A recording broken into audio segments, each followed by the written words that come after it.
Good morning and welcome to Monte Vista Unitarian Universalist Congregation.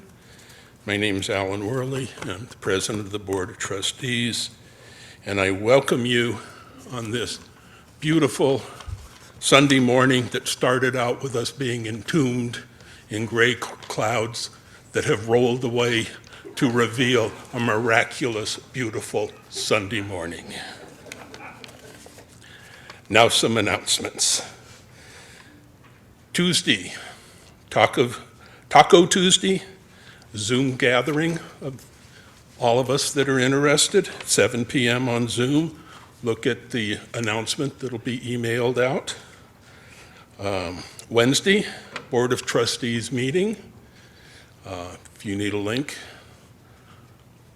probably the easiest way is to contact Brenda in the office manager at montevistau.org. We have also, at the same time as the board meeting, an Eco-Civilization Adult RE class on Zoom at 7 p.m.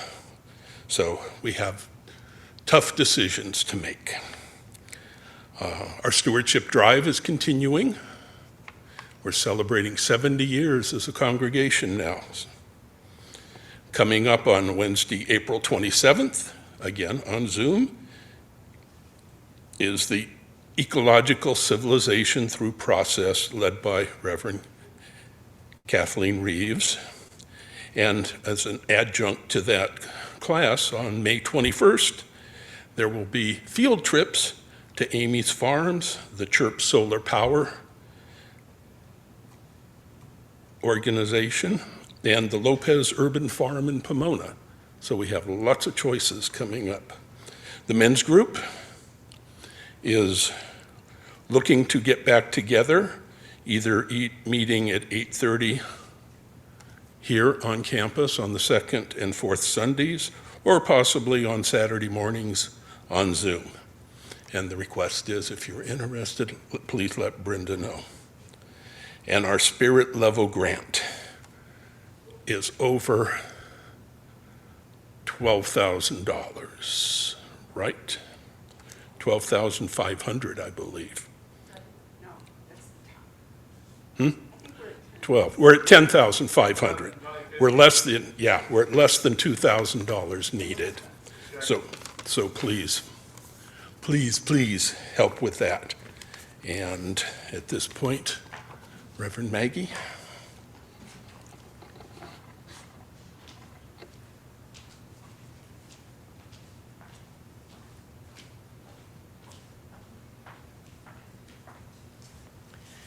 Good morning, everyone. It is so great, so wonderful to be here with all of you this morning. Let me take this off.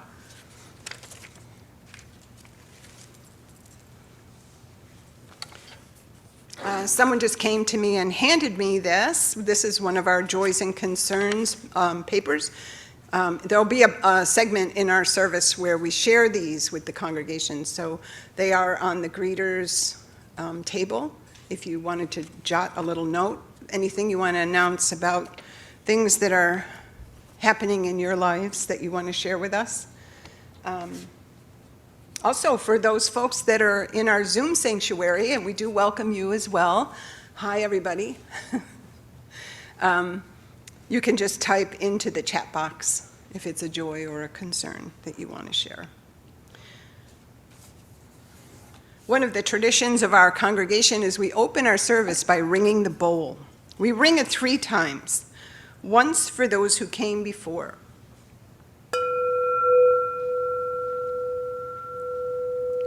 The indigenous peoples who were the original stewards of this land and called it home long ago. We also honor our ancestors and the founding members of this congregation who imagined it over 70 years ago. We ring it once for those of us here and now. For those of us here in the sanctuary on this Easter morning, and also all of those who are joining us via Zoom. And it looks like we have 16 households connected with us this morning. And once more for those who will come. For all who will find belonging here with us and call this their spiritual home in the days ahead.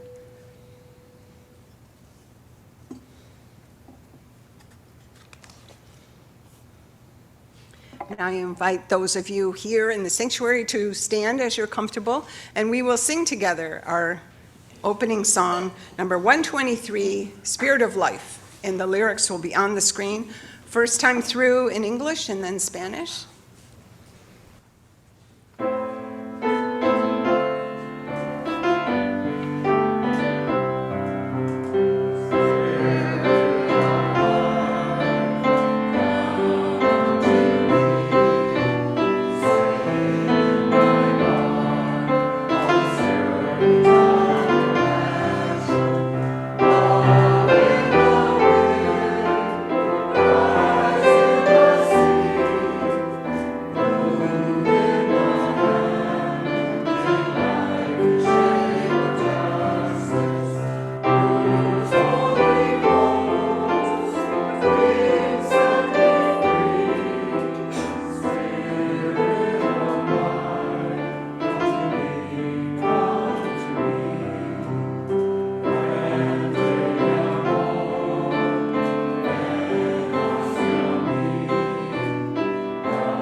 Beautiful, thank you.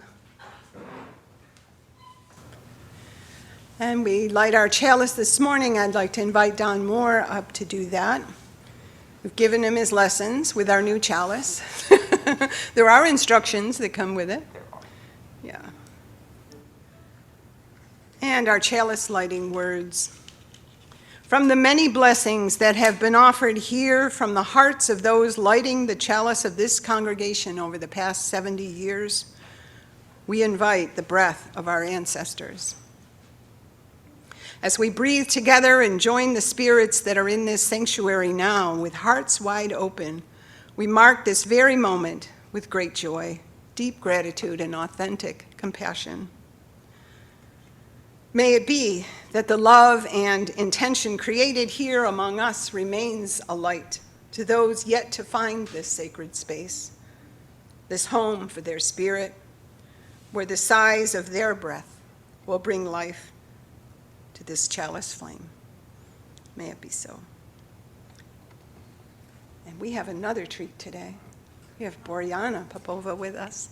Not just Lily, we have Lily times two. We have some special music now. Yeah. Sorry. Yeah, we're going to speak our covenant first. Sorry, for some reason my text isn't matching here. For those who are comfortable standing during this, I always think it gives it a little more oomph if you don't mind standing up. Anyone who's ever been in choir knows standing helps with the lungs, right? Love is the doctrine of this congregation. The quest of truth its sacrament, and service is its prayer. To dwell together in peace, to seek knowledge and freedom, to serve the world in fellowship, to the end that all souls shall grow in harmony with the divine. Thus do we covenant with each other. And now it is no less special.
Thank you so much. What a joy to have you both together here today. Thank you.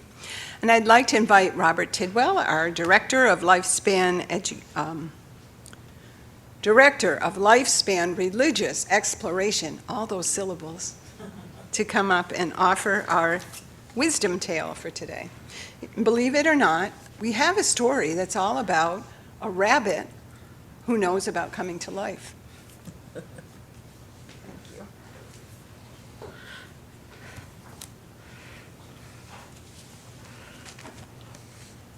Good morning, everybody. Good morning. So I'm going to be reading from the Velveteen Rabbit. The skin horse had lived longer in the nursery than any of the others. He was so old that his brown coat was bald in patches and showed the seams underneath. And most of the hairs in his tail had been pulled out to the string bead necklaces. He was wise, for he had seen a long succession of mechanical toys arrive to boast and swagger, and by break their mainsprings and pass away, and he knew that they were only toys and would never turn into anything else. For nursery magic is very strange and wonderful, and only those playthings that are old and wise and experienced, like the skin horse, understand all about it. "What is real?" asked the rabbit one day, when they were lying side by side near the nursery fender before Nana came to tidy the room. "Does it mean having things that buzz inside you and a stick-out handle?" "Real isn't how you are made," said the skin horse. "It's a thing that happens to you when a child loves you for a long, long time, not just to play with, but really loves you. Then you become real." "Does it hurt?" asked the rabbit. "Sometimes," said the skin horse, for he was always truthful. "When you are real, you don't mind being hurt." "Does it happen all at once, like being wound up?" he asked, "or bit by bit?" "It doesn't happen all at once," said the skin horse. It takes a long time. That's why it doesn't often happen to people who break easily or have sharp edges or who have to be carefully kept. Generally, by the time you are real, most of your hair has been loved off, your eyes drop out, and you get loose in your joints and very shabby. But these things don't matter at all, because once you are real, you can't be ugly, except to people who don't understand. "I suppose you are real," said the rabbit. And then he wished he had not said it, for the thought the skin horse might be sensitive. But the skin horse only smiled. "The boy's uncle made me real," he said. "That was many, many years ago.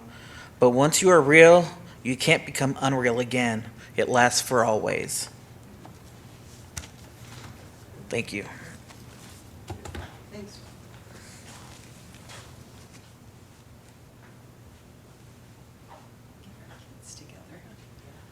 Yeah. We have a special recessional to sing with the children. You'll find the music inside your order of service. It is called the Reeb Children's Benediction, and it was written by a friend of mine, Reverend Ian Riddell, and I asked Ian, why is it named Reeb? And lo and behold, the magic is that he wrote this music specifically for a congregation in Wisconsin that is named James Reeb, UU. So in a way, it is named after James Reeb, but let's sing this together as we sing out our children.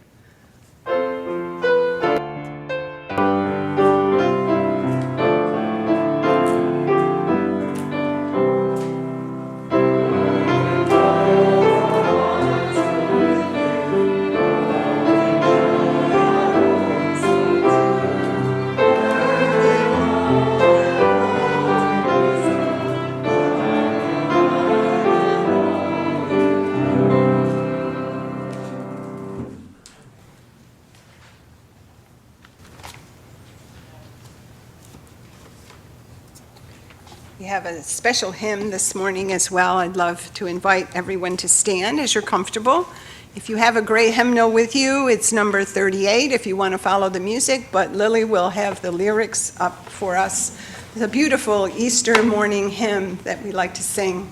Morning has broken. Stand as you're comfortable, please.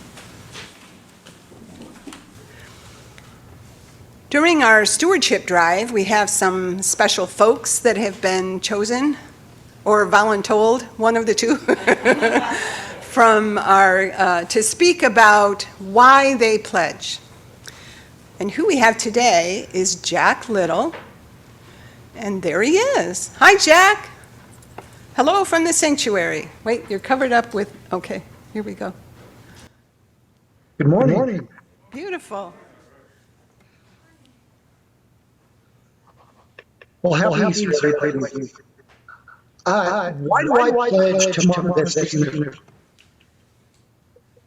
Primarily is to provide means of continuation in financial help to the congregation and the church. Monte Vista is a spiritual place.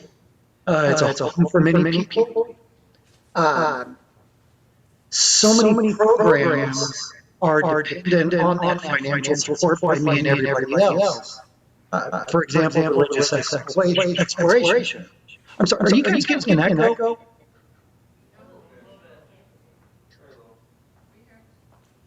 It's really It's a hard to hear very me. little bit, but it's okay for us on our end. Yeah. I'll Thanks, work Jack. through it. Monte Vista is a place that we can be presented with something to think about the week.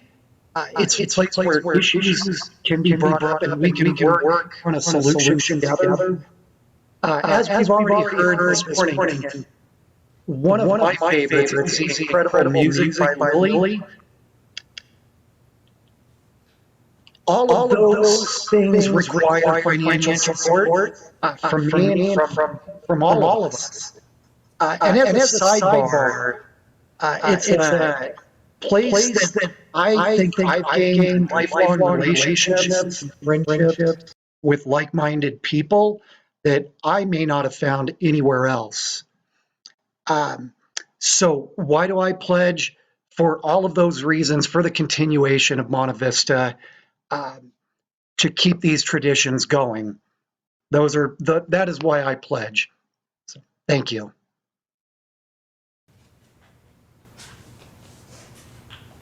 Thank you, Jack.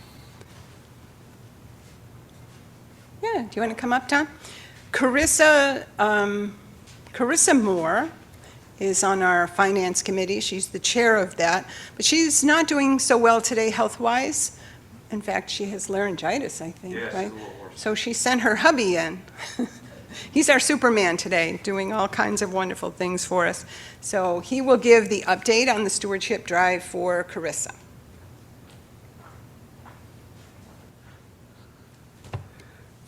All right, she prepared a statement for me. I think she's watching at home. So, good morning, happy Easter, and for those of you who don't believe, happy day they lost the body. That's my wife. As the Finance Committee works on putting together the budget for the next fiscal year, we are noticing a trend. The current inflation rate in the U.S. is about 8%. So the cost of everything from the paper for the printer to the electricity that powers the various components of our services has increased. We have also been made aware that when most people fill out their pledge cards, they tend to just put down the amount that they donated the year before and not think about it. If that happens this year, we are currently estimating that we will have a budget shortfall that is roughly equal to the amount that we increased Reverend Maggie's salary when we agreed for her to be our settled full-time minister. Now, this number may increase as the rest of the committees that draw from the general fund get around to submitting their budget requests for the upcoming fiscal year. Hint, hint, nudge, nudge, y'all. The ones that have been submitted so far all show requested increases in order to grow their ability to meet the needs of our MVUUC community. We want to be able to do more community outreach to attract new friends and members to MVUUC. We want to make sure religious exploration is well funded and that there is childcare available at special events in order to attract more families. And we definitely want to increase Lily Popova's salary, although we probably never will be able to pay her what she's worth because to us, she's priceless.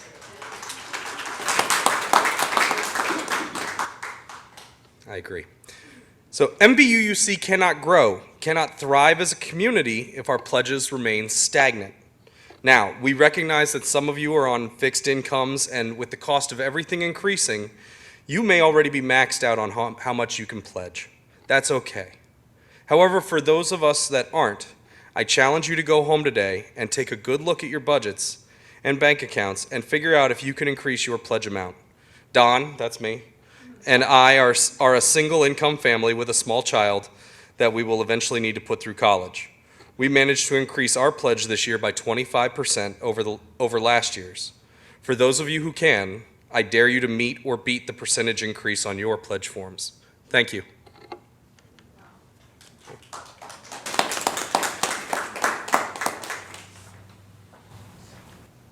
Thank you, and blessings, Carissa, for you and Donovan.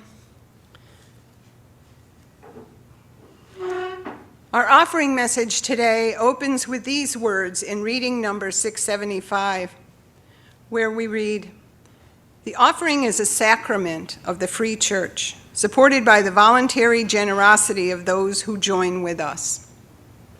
And as the caretakers of this community, we find ourselves at the time of our annual stewardship drive. It's a time where we are well into our planning for the next fiscal year, while we still have several months to go in our current one. But no matter what our fiscal calendar reflects, we give from our hearts in many ways that maintain our community's physical and spiritual well-being. Thank you for your kind and generous offerings and donations always, be they time, talent, treasure, or more likely, all three. We are givers in so many aspects of our church life together. All that we do in care for one another is an offering toward our wholeness. It is with grateful appreciation of all of our shared hopes and values that our generous offerings will now be given and received. We have a basket here on the altar, and I invite you to come forward with your offering to place it there. For anyone who's online, you should be able to find the link to our online donation in the chat box. And we have more special music for our offertory.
Thank you so much. It's almost, we're speechless. And we rarely have this much applause in our service, but it's just good to go. You know, trust your gut on that. It's fine. As I mentioned earlier, we have a segment of our service every week where we share the things that are bringing us delight and things that are disappointing us. We call it joys and sorrows, joys and concerns. So I have several here. I'm not sure if we have any online, but I will also check those as well. Let me read the ones that I have here in the sanctuary. This one comes from Juliana. And she says, I am so very happy to be here with all of you. Likewise, Juliana, thank you, thank you. And this is a joy also. Megan Dunbridge and Sean Ward are expecting a baby girl in July. This is from Ellen. In our Sunday school. She's a doctor of psychology now. Okay, yeah, thank you very much for that good news. And Maribel has one here that she's attached. This is a joy. She says, I lift up the name of my dear friend Neen, Arlene Patterson, who died early in January 2022 after a 4-year struggle with Alzheimer's. In the 1990s, she was a member here at MVUUC and brought Maribel to this congregation. She volunteered on the Aesthetics Committee, which dressed the sanctuary for Sunday services, quite a fitting task for one who added to the beauty and the harmony of this world by serving as a counselor in the Chaffee District. Her family and friends joyfully celebrated her passing because she is no longer suffering and is free at long last. Blessings. Thank you. Let's see if we have any in our...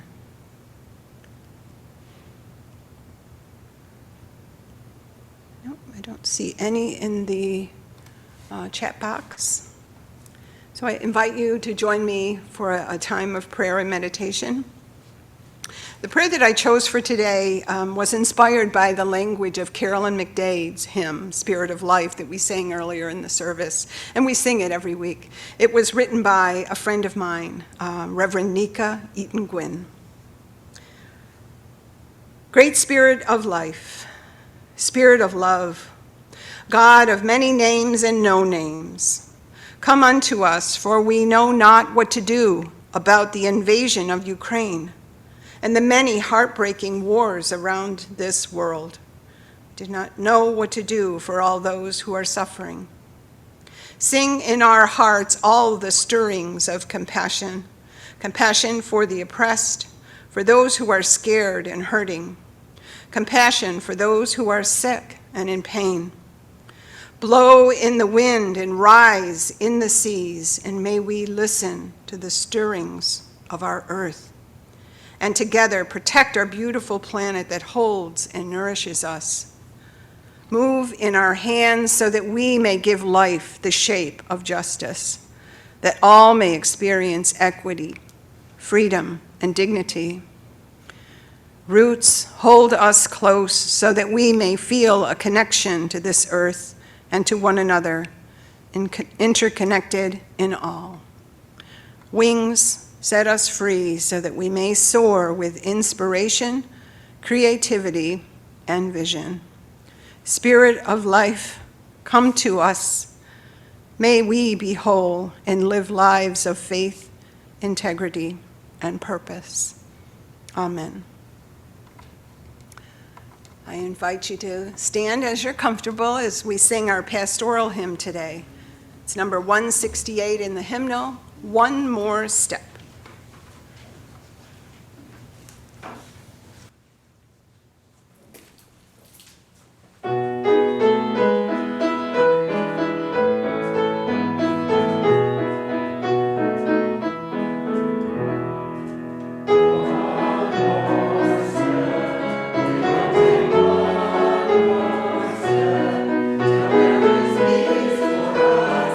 Everyone will take one more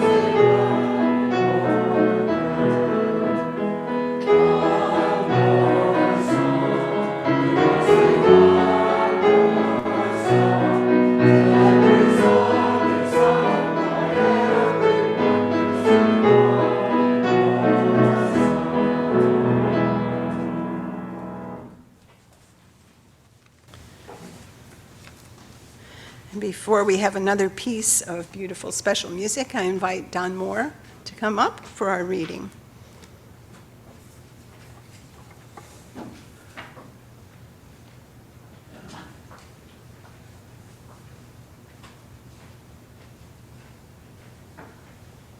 Y'all sick of looking at me already? No. So the last couple of years I've asked, we've had Sermon on the Mount at Easter, but that's a long, long piece. And so I said, how about this year? How about Sermon on the Plain? So this is from the Message translation. I'm going to tack a couple in from the front for some context. So coming down the mountain with him, Jesus stood on a plain surrounded by disciples and was soon joined by a huge congregation from all over Judea and Jerusalem, even from the seaside towns of Tyre and Sidon. They had come both to hear him and be cured of their diseases. Those disturbed by evil spirits were healed. Everyone was trying to touch him. So much energy surging from him, so many people healed. And then he spoke. You're blessed when you've lost it all. God's kingdom is there for the finding. You're blessed when you're ravenously hungry. Then you're ready for the messianic meal. You're blessed when the tears flow freely. Joy comes from mourning. Count yourself blessed every time someone cuts you down or throws you out, every time someone smears or blackens your name to discredit me. What it means is that the truth is too close for comfort and that person is uncomfortable. You can be glad when that happens. Skip like a lamb if you like, for even though they don't like it, I do, and all heaven applauds. And know that you are good and are in good company. My preachers and witnesses have always been treated like this. But it's trouble ahead if you think you have it made. What you have is all you'll ever get. And it's trouble ahead if you're satisfied with yourself. Yourself will not satisfy you for long. And it's trouble ahead if you think life's all fun and games. There's suffering to be met, and you're going to meet it. There's trouble ahead when you live only for the approval of others, saying what flatters them, doing what indulges them. Popularity contests are not truth contests. Look how many scoundrel preachers were approved by your ancestors. Your task is to be true, not popular. To you who are ready for the truth, I say this: love your enemies. Let them bring out the best in you, not the worst. When someone gives you a hard time, respond with the supple moves of prayer for that person. If someone slaps you in the face, stand there and take it. If someone grabs your shirt, gift wrap your best coat and make a present of it. If someone takes unfair advantage of you, use the occasion to practice the servant life. No more payback, live generously. Here is a super simple rule of thumb for behavior. Ask yourself what you want people to do for you, then grab the initiative and do it for them. If you only love the lovable, do you expect a pat on the back? Run-of-the-mill sinners do that. If you only help those who help you, do you expect a medal? Garden variety sinners do that. If you only give for what you hope to get out of it, do you think that's charity? The stingiest of pawnbrokers does that. I tell you, love your enemies. Help and give without expecting a return. You'll never, I promise, regret it. Live out this God-created identity the way our Father lives towards us, generously and graciously, even when we're at our worst. Our Father is kind, you be kind. Don't pick on people, jump on their failures, criticize their faults, unless, of course, you want the same treatment. Don't condemn those who are down. That hardness can boomerang. Be easy on people. You'll find life a lot easier. Give away your life. You'll find life given back, but not merely given back with bonus and blessing. Giving, not getting, is the way. Generosity begets generosity. He quoted a proverb. Can a blind man lead a blind man? Wouldn't they both end up in the ditch? An apprentice doesn't lecture the master. The point is to be careful who you follow as your teacher. It's easy to see a smudge on your neighbor's face and be oblivious to the ugly sneer on your own. Do you have the nerve to say, let me wash your face for you, when your own face is distorted by contempt? This I know better than you mentality, again, playing a holier-than-thou part instead of just living your own part. Wipe that ugly sneer off your own face, and you might be fit to offer a washcloth to your neighbor. You don't get wormy apples off a healthy tree, nor good apples off a diseased tree. The health of the apple tells the health of the tree. You must begin with your own life-giving lives. It's not who you are, not what you say and do that counts. Your true being brims over into true words and deeds. Why are you so polite with me, always saying, yes, sir, and that's right, sir, but never doing a thing I tell you? These words I speak to you are not mere additions to your life, homeowner improvements to your standard of living. They are foundation words to build a life on. If you work the words into your life like you are a smart carpenter who dug deep and laid the foundation of his house on bedrock, when the river burst its banks and crashed against the house, nothing could shake it. It was built to last. But if you use my words in Bible studies and don't work them into your life, you are like a dumb carpenter who built a house but skipped the foundation. When the swollen river came crashing in, it collapsed like a house of cards. It was a total loss. Thank you.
How fortunate are we, huh?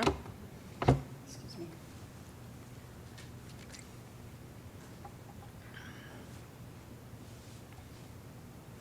Easter Sunday is the day that the deep magic breaks through, and today is that day. It is the first Sunday after the full moon that follows the vernal equinox. So remember that the equinox came on the 20th of March when we were celebrating our installation. That was the equinox. And just yesterday, was the full moon. So therefore, this is how the Christian church decides when Easter will fall. But we also notice that it is an obvious display of the Christian church leaning on earth-based religions, a earth-based origin of that tradition. It is the season when millions of our brothers and sisters engage with the retelling, the story of Jesus' passion and his journeys into and through the realms of death.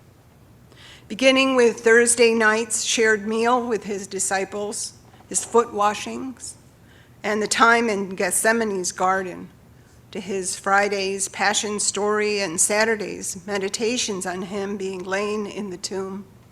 It is now the day when at morning's first light, it is told that Mary Magdalene went to care for his body, but she instead meets her beloved Jesus alive on the path.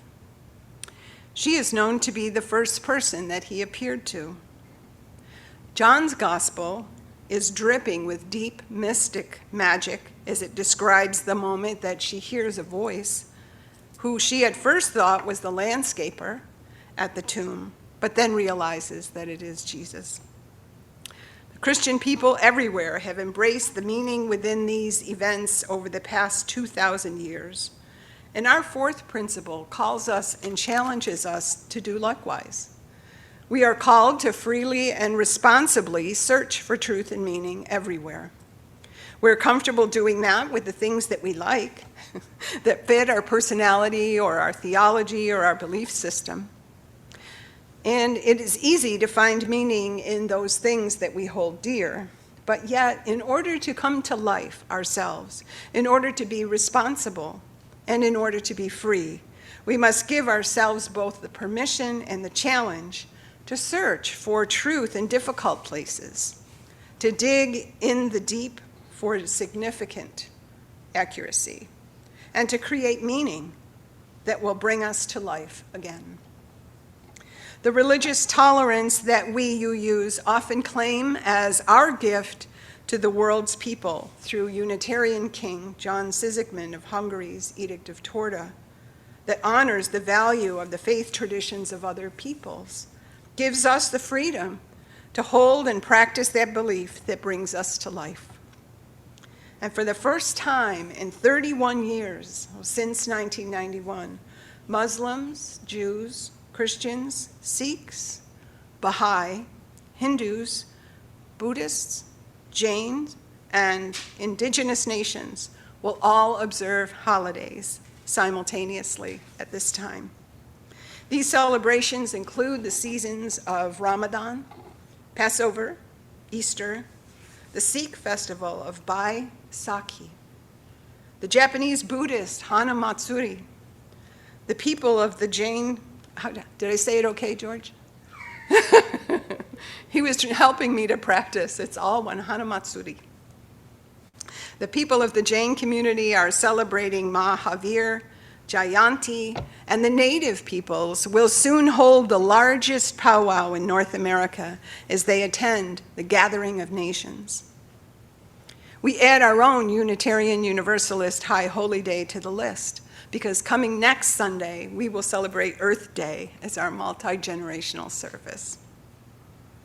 Each of us have an overabundance of faith stories that we like to share, and can probably list many decisions that we have made to help us to arrive at this moment in our faith walk.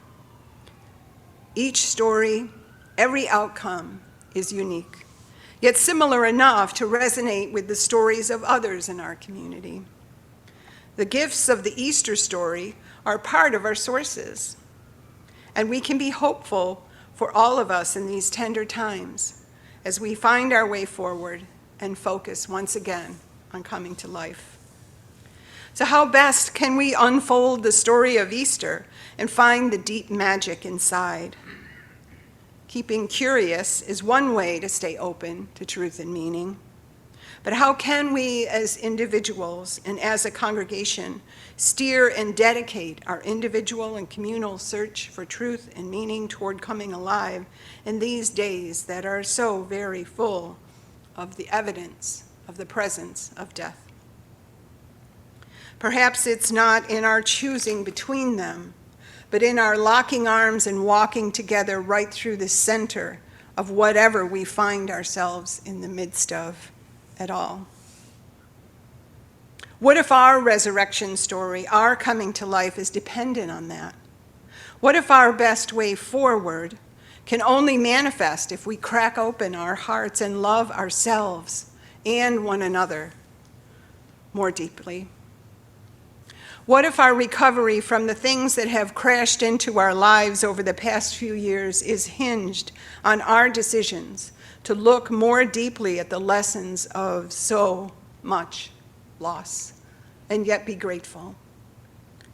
To acknowledge and commit to changing our ways of thinking and acting to celebrate the opportunity to be better humans.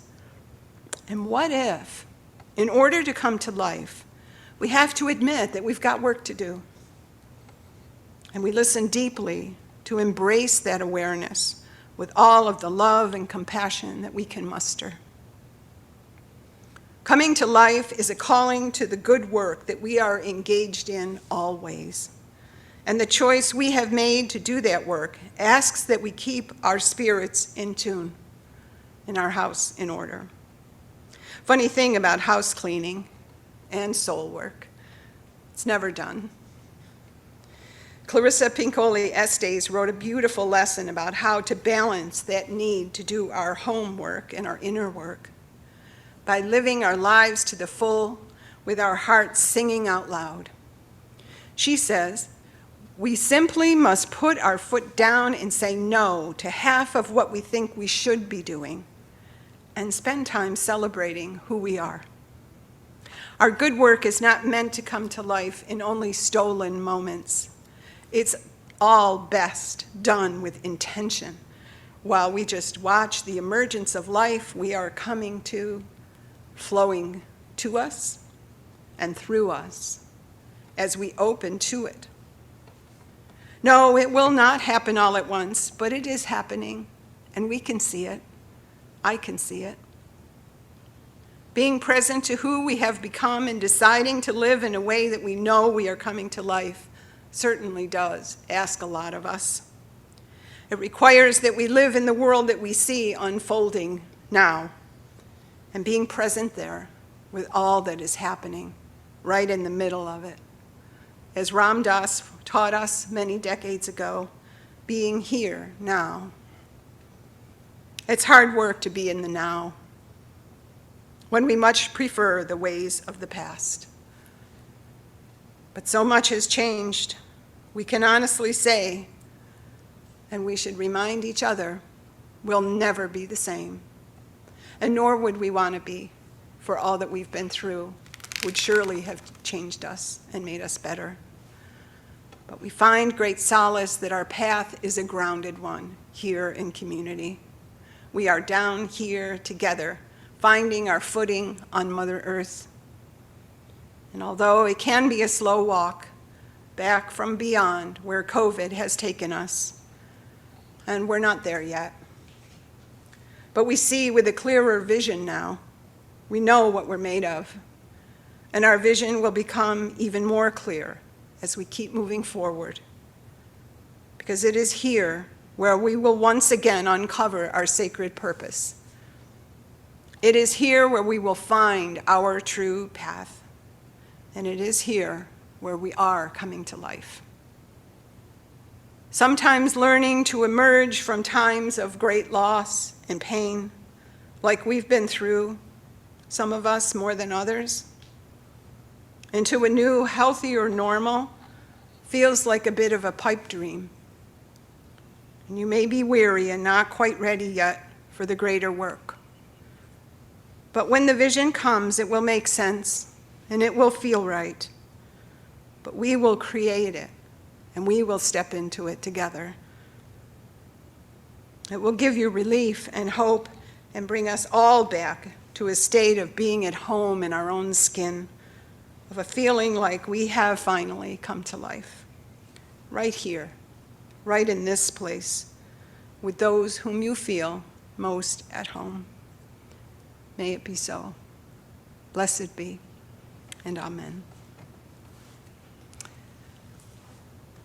As you're comfortable, I invite you to stand and we will sing together our closing hymn, number 203, All Creatures of the Earth and Sky.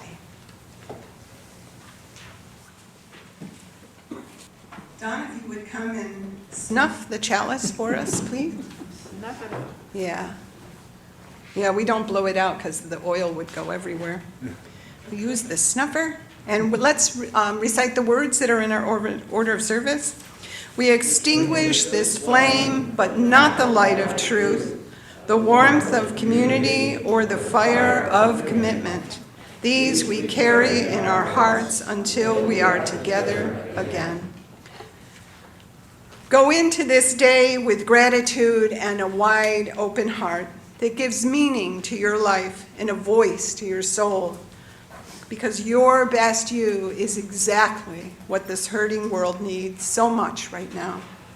So keep learning, know that you are loved, and let that love overflow everywhere.